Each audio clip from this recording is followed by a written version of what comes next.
Selamat pagi, salam sejahtera untuk kita semua. Perkenalkan, saya Rian Randi Suryono, dosen Fakultas Teknik dan Ilmu Komputer Universitas Teknokrat Indonesia dengan NIDN 0205058902 dan NUPTK 783777676681305112. Pada kesempatan kali ini, saya menyampaikan pernyataan diri dosen dalam Unjuk Kerja Tridharma Perguruan Tinggi atau PDD UKT-PT bidang pengajaran sebagai salah satu syarat untuk mengikuti sertifikasi dosen tahun 2025. Pada pengajaran kali ini, saya akan mempresentasikan salah satu mata kuliah yang saya ampu, yakni Text Mining dengan materi Introduction to Text Mining di pertemuan pertama, dan mata kuliah ini terdiri dari 3 SKS, 2 SKS untuk teori dan 1 SKS untuk praktikum, yang merupakan mata kuliah wajib pada program studi S1 Sistem Informasi untuk mahasiswa semester 6. Mata kuliah ini secara prinsip menekankan tentang teknik-teknik yang perlu diketahui mahasiswa dalam mengelola kumpulan dokumen teks dan atau web dalam skala yang cukup besar.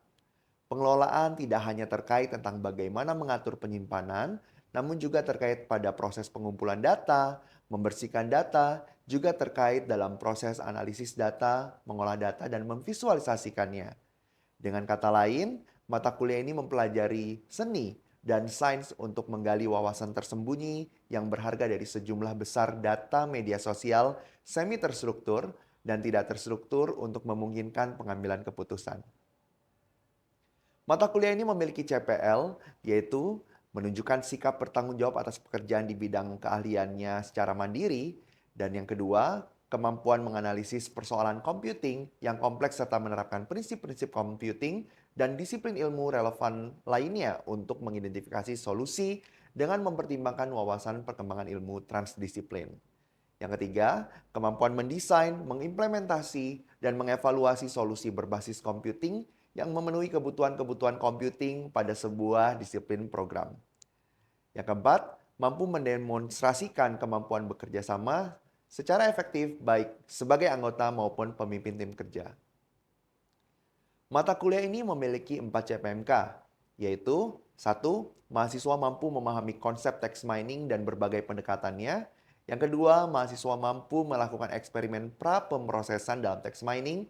Yang ketiga, mahasiswa mampu melakukan eksperimen text mining. Dan yang terakhir, yang keempat, mahasiswa mampu menganalisis dan menyelesaikan berbagai kasus dengan pendekatan text mining. Bentuk pembelajaran, metode pembelajaran, dan penugasan mahasiswa mencakup 4 metode, yakni ceramah, diskusi, post-test, dan penugasan mandiri. Di mana kegiatan perkuliahan dilakukan dengan 2 model, yaitu pembelajaran di kelas dengan proses pembelajaran 100 menit, dengan rincian proses belajar 70 menit, penugasan dan proses 20 menit, dan kegiatan mandiri 10 menit. Dan selanjutnya, perkuliahan ini juga secara daring menggunakan spada.teknokrat AC ID. Ini merupakan LMS dari Universitas Teknokrat Indonesia, di mana proses belajar 70 menit, penugasan post-test 20 menit, dan juga kegiatan mandiri 10 menit. Sistem penilaian mata kuliah text mining ini terdiri dari 2, yakni komponen penilaian dan penilaian akhir huruf mutu. Komponen penilaian terdiri dari tugas 25%, kuis 10%, UTS 30%, dan UAS 35%. Lalu penilaian akhir huruf mutu dilakukan dengan skala nilai 80 sampai 100 merupakan dapat A, lalu 70 sampai 79,9 mendapatkan B, dan 60 sampai 69,9 mendapatkan nilai C, dan 50 sampai 59,9 mendapatkan nilai D, kurang dari 50 mahasiswa tersebut akan mendapatkan nilai E. Selanjutnya, saya akan menampilkan rekaman perkuliahan secara asinkronus mata kuliah text mining yang saya ampu. Selamat menyaksikan. Baik, kita mulai kelas kita pada pagi hari ini. Assalamualaikum warahmatullahi wabarakatuh. Waalaikumsalam warahmatullahi wabarakatuh. Ya, selamat pagi semuanya. Pagi. Gimana kabarnya? Baik. Baik ya. Ya, ini kalau tidak salah kelas SI 22A ya. Ya. Benar, ada yang salah masuk? Tidak. Nggak ada. Ya, biasanya kalau di awal-awal semester, ya bingung ya jadwalnya, terus apalagi kuliah pagi, masih belum sadar. Ya, baik, selamat datang di mata kuliah Text Mining. Ya, jadi kita ketahui bahwa Anda yang mengambil Text Mining adalah Anda yang lulus di mata kuliah sebelumnya yaitu Data Mining 2. Ya, berarti benar lulus semua ini ya? Oh, lulus ya. Ya, sebelumnya perkenalkan, saya Mister Rian. Jadi kali ini Mister akan mengajar kalian selama 1 semester terkait dengan pemanfaatan text mining ya. Jadi implementasi text mining. Jadi ada beberapa beda dari data mining, tapi sebenarnya ini sama. Bedanya cuma data doang, gitu. Nah, sebelum kita masuk ke materi, saya mau jelaskan sedikit tentang eh, apa yang kita akan pelajari gitu ya di semester ini ya. Oke. Jadi di perkuliahan text mining ini ya kita akan mempelajari tentang yang pertama adalah konsep-konsep text mining itu seperti apa gitu. Jadi CPMK pertama ya mahasiswa mampu memahami konsep text mining dan berbagai pendekatannya ya. Ya nggak jauh beda lah dengan data mining gitu ya. Tapi nanti konteksnya akan saya kasih contoh. Lalu yang kedua, CPMK 2, mahasiswa mampu melakukan eksperimen pra-pemrosesan di dalam text mining. Ingat nggak pra-pemrosesan itu atau pre-processing di data mining? Ada yang masih ingat? Masih. Kenapa data itu harus melalui tahapan pra-pemrosesan? Supaya apa? Untuk Membersihkan data supaya datanya siap untuk diolah gitu ya. Nah, jadi nanti kita akan bahas itu karena treatmentnya nggak jauh beda, tapi namanya sumber datanya kan beda kan ya. Jadi ada beberapa treatment untuk membersihkan data supaya datanya siap diolah ya. Lalu CPMK yang ketiga adalah mahasiswa mampu melakukan eksperimen text mining. Jadi mata kuliah ini adalah mata kuliah teori dan praktek ya, sehingga kita akan juga praktek untuk gimana melakukan pemodelan text mining. Ya, kemarin di data mining 2 pakai apa aplikasinya untuk mengolah data? Google Colabs. Oke. Jadi sudah familiar ya dengan Google Colabs ya. Oke.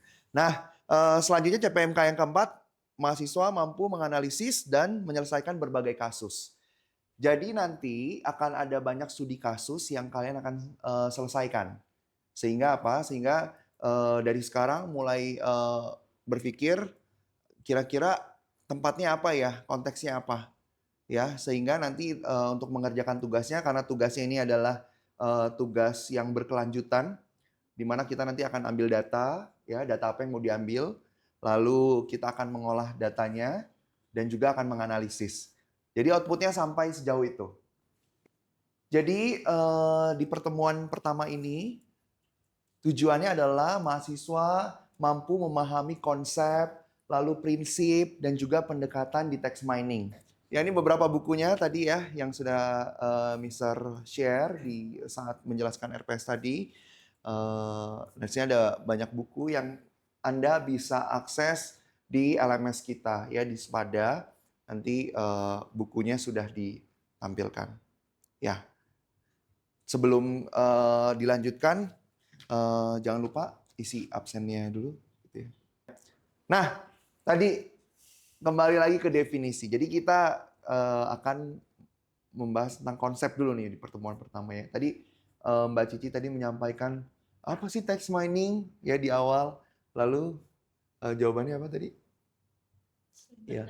Ya, ada sumber datanya teks gitu ya, teksnya diolah gitu ya. Ya, benar ya. Text mining itu adalah teknik ya di mana dia menyediakan berbagai set metodologi. Metodologi itu langkah-langkah atau cara atau tools gitu ya. Ya, untuk apa? Discovering. Ya, mencari tahu ya untuk presenting, menampilkan dan juga mengevaluasi pengetahuan dari data teks yang besar. Pernah kepikiran nggak kalau di sosial media itu servernya sebesar apa sih? Kalau satu orang upload nih kayak misalnya nih dikit-dikit upload gitu ya, dikit-dikit kayak story-nya bisa titik-titik gitu ya. Itu datanya siapa yang simpen sih? Berarti kan datanya dalam jumlah besar ya. Beberapa aplikasi platform itu berarti dia sediakan banyak sekali data gitu ya. Nah, jadi text mining itu seperti itu. Bukan hanya ngambil datanya dari sosial media, tapi kita juga bisa mengolah data tersebut dan di-highlight di sini ada presenting. Terus evaluating knowledge ya. Setelah divisualisasikan ya, kita bisa dapat pengetahuan dari data tersebut. Paham sampai di sini? Kalau kecepatan ini ya di cut aja ya gitu. Mister cepet banget gitu kan ya. Oke. Nah, jadi sebenarnya paling tidak ya ada 2 tugas kalau di text mining ini. Yang pertama, kita bisa menganalisis performance dari layanan atau produk ya berdasarkan unstructured data. Nah, ada kata kunci unstructured. Masih ingat nggak di perkuliahan data mining? Ada apa? Ya di machine learning itu ya. Dia bisa mengolah apa aja? Data structure gitu ya. Iya. Samaan. Nah, structure dan unstructure. Saya mau review lagi. Apa? Kalau structure datanya apa sih? Apa? Structure data. Kira-kira apa? Kalau unstructure apa? Jangan bisik-bisik. Nanti jadi lagu. Kalau structure berarti data terstruktur. Kalau unstructure? Tidak terstruktur. Data tidak terstruktur itu arti dalam bahasa Indonesianya. Tapi ingat nggak sih penerapan kalau structure data sama unstructure? Structure data ini kan karena terstruktur, ya. Nah, terstruktur berarti data yang digunakan itu apa? Data dalam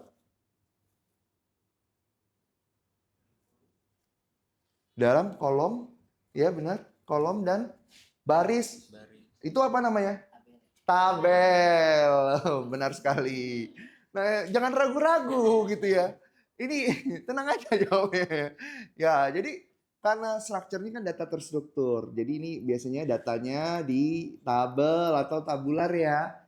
Makanya kemarin di data mining Anda ngambil datanya ngolahnya dari data misalnya tabel transaksi gitu kan? Iya kan? Nah, jadi jangan lupa ini penting sekali gitu ya. Ya, jadi data tabel, lalu kalau unstructured itu data tidak terstruktur. Nah, inilah biasanya text mining itu datanya unstructured. Karena datanya berasal dari mana di sini? Dari sosial media. Bedanya apa? Bedanya kalau data tabel, waktu Anda punya tabel gitu ya. Ini ada tabel, bagus banget ya tabelnya ya gambarnya. Ini anggap saja lurus gitu ya. Di sini ada nama misalnya ya. Terus ada program studi gitu ya. Ini misalnya saya punya tabel mahasiswa. Nama kan berarti nanti inputannya apa? Iya, apa? String ya. Jadi inputannya kata. Program studi iya, pas umur. Ini apa? Ya, integer bisa ya. Jadi apa? Ini udah terstruktur. Sehingga data tabel ini akan lebih mudah untuk diolah. Karena sama tipe datanya semuanya. Tapi kalau di sosial media, kenapa dikatakan unstructured? Karena apa? Karena Anda misalnya komen di X. Lagi cendili di rumah gitu ya. Terus habis itu kan gitu ya. Terus ada emoticon ini lagi sedih. Ya itu ngodein sebenarnya ya, memberikan kode gitu ya. Nah, jadi sebenarnya tanda sedih gitu kan, lagi sedih gitu kan. Terus gini kan. Nah, gitu misalnya ya. Nah, ini kalau misalnya kita ambil datanya, kita crawling, itu jadinya titik dua, terus ya ini apa? Buka kurung ya, buka kurung. Kalau smile tuh titik dua, iya tutup kurung. Sehingga apa? Sehingga nanti akan ada beberapa treatment yang kita harus lakukan. Menarik ya? Menarik kan? Nah, jadi Anda nggak salah ngambil jurusan ini gitu ya. Nah, pertanyaannya ya, masih ingat nggak sih klasifikasi, regresi? Masih ingat? Ada? Ya, kita yang pertama, klasifikasi. Ya. Nah, klasifikasi itu dia teknik untuk apa namanya? Mengkategorisasikan gitu kan ya. Sehingga nanti ada peran dari classifier ya atau algoritma pengklasifikasi. Ya, contohnya Anda punya data yang tidak diketahui, kemudian dengan classifier ini atau kita punya data training. Nah, ada lagi data training dan data testing. Nah, masih ingat nggak? Ini kan kalau pertemuan pertama kan pemanasan saja. Jadi saya eh, apa namanya men-trigger Anda supaya Anda nggak lupa semester yang lalu. Ada data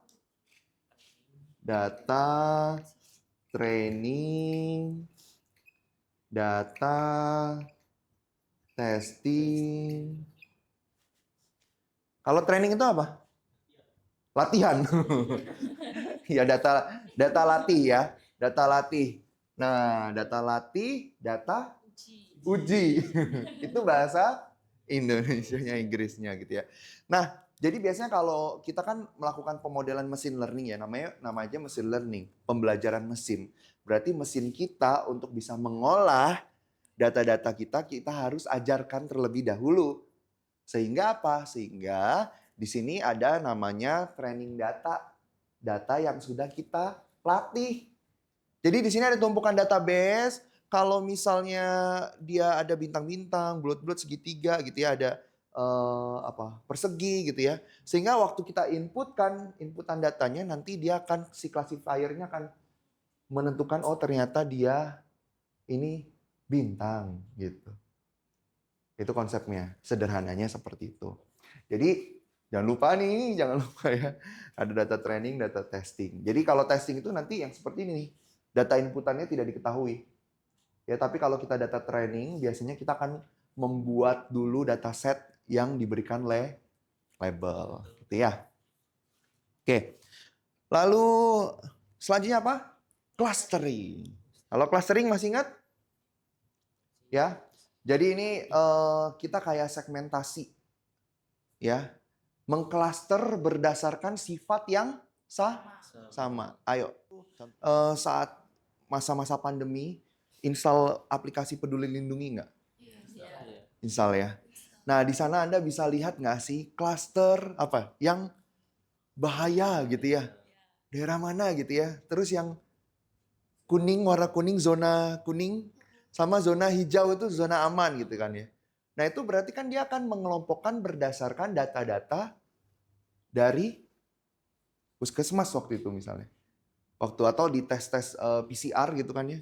Wah, ini ada nih daerah sini misalnya terkena COVID. Berarti nanti muncul lah ya. Ada titik-titik, oh ternyata di sini nih.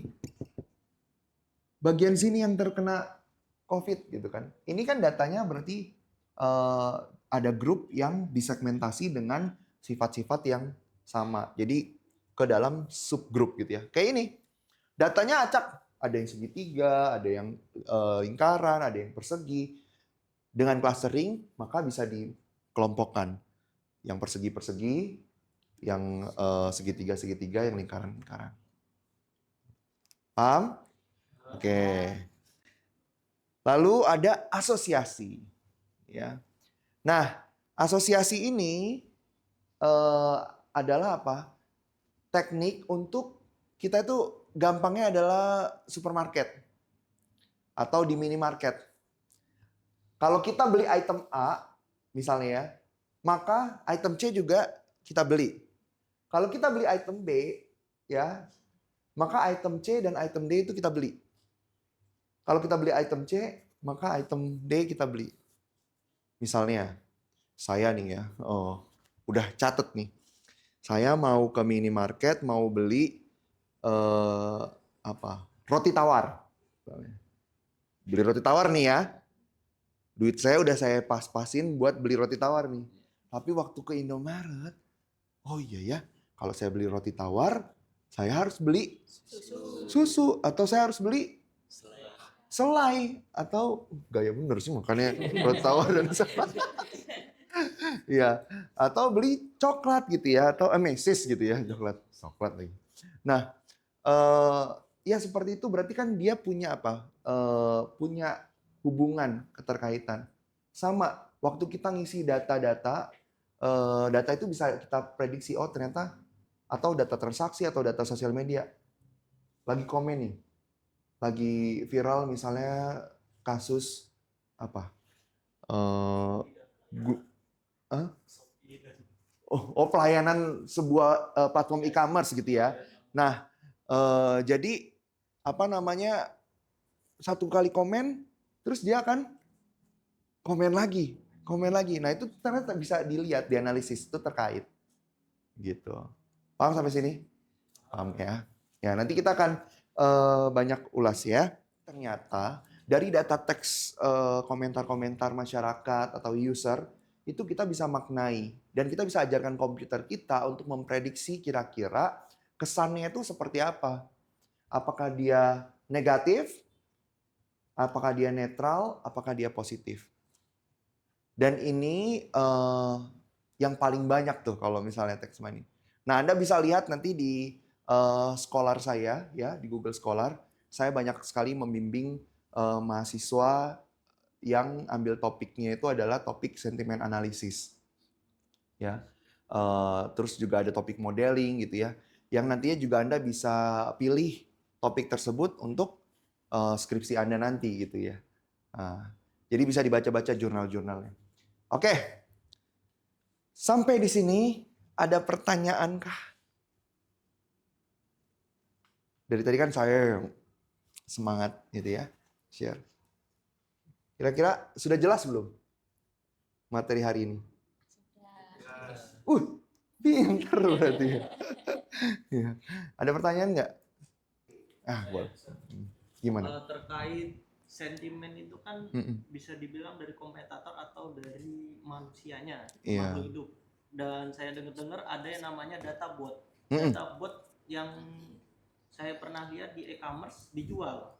Nah itu kan data robot, Mister. Nah terkait itu ada sangkut pautnya dengan data training. Apakah mesin itu bisa mengkategorikan bahwa ini adalah manusia yang komen dan apakah ini bot? Oke, wah ini pertanyaan yang bagus sekali ya dari Mas Adi ya? Iya Mas Adi ya. Bagus. Saya kaget ya pertemuan pertama, tapi langsung nanya gini. Ya gini, Mas Adi, jadi topik-topik text mining itu tidak sebatas membahas apakah dia sentimennya positif, negatif atau enggak. Ternyata kita juga bisa pakai topik deteksi bot. Berarti kalau secara crawlingnya ya sama aja crawlingnya gitu ya. Nanti berarti tujuan dari eksperimen kita adalah mengidentifikasi bot atau tidak. Nggak cuma itu, ada yang misalnya mendeteksi hate speech, ujaran kebencian. Itu bisa, tapi secara konsep berarti kan itu sama saja seperti konsep klasifikasi kan? Mengkategorisasikan kan? Ya kan? Jadi kita bisa lihat biasanya ada rule-nya atau ada aturannya. Aturannya apa? Aturannya kalau misalnya kata tersebut berulang di dalam sebuah komen, kata-kata yang sama, itu pasti udah identifikasi bot dan itu diabaikan. Gitu. Itu juga bisa jadi topik. Mau pembimbingnya saya? Iya, itu bisa menarik gitu, menarik. Gitu. Ya, menarik kan? Menarik ya. Nah, ini saya kasih contoh sedikit aja ya. Ini saya buka aplikasi X, ya. Nah, biasanya kan kita searching nih, apa ya? Sekarang yang lagi ini misalnya Gunung Rinjani ya, misalnya Gunung Rinjani. Nah, waktu saya ketikkan kata kunci Gunung Rinjani, ya, ternyata yang muncul adalah komentar-komentar tentang Gunung Rinjani dan kita bisa lihat nilai dari opininya atau nilai dari statement yang kita ambil. Ya, itu sentimen analisis gitu ya, misalnya gini. Nah, ini kita bisa ajarkan mesin kita untuk mengetahui kira-kira ini tuh bersifat netral sentimennya. Kalau netral itu biasanya yang berupa berita, informasi, atau positif atau negatif. Biasanya sentimen ini juga selain fenomena atau membahas tentang kebijakan, review produk. Jadi kita bisa aja misalnya Anda ada yang pakai skincare tertentu, terus mau cari bagus nggak sih sebenarnya opini masyarakat terhadap skincare itu. Cari aja. Nah kan kita nggak bacain satu-satu ya. Tapi kita masukkan ke pemodelan mesin learning kita sehingga nanti akan ada satu prediksi dan juga satu keputusan atau knowledge yang bisa kita ambil. Oh ternyata produk ini lebih banyak yang positif gitu. Oke, paham ya sampai sini ya? Oke, paham. Nah kalau paham materinya sudah selesai. Namun saya ingin mengingatkan gitu ya. Kita punya LMS pada ya. Jangan lupa nanti ada post tes seperti biasa ya dari materi yang sudah saya ajarkan. Tapi sebelum saya mengakhiri, saya mau tanya dulu kesimpulan kita hari ini. Anda sudah belajar tentang text mining ya, konsep text mining, lalu pengertian, lalu ada model ya, konsep, dan juga beberapa konsep-konsep data mining yang kita review tadi untuk mengingat-ingat. Dan yang terakhir adalah teknik-teknik atau pendekatan yang ada di text mining. Oke, jangan lupa posisinya dikerjakan. Lalu jangan lupa juga Anda sudah memilih topik apa yang akan Anda pilih untuk jadi tugas proyek akhir. Baik, akhir kata udah siang ya, selamat siang semuanya. Saya akhiri, wassalamualaikum warahmatullahi wabarakatuh. Waalaikumsalam warahmatullahi wabarakatuh. Ya, sampai ketemu minggu depan. Jangan lupa materi selanjutnya adalah kita akan belajar tentang text indexing ya. Oke, baik. Terima kasih semuanya.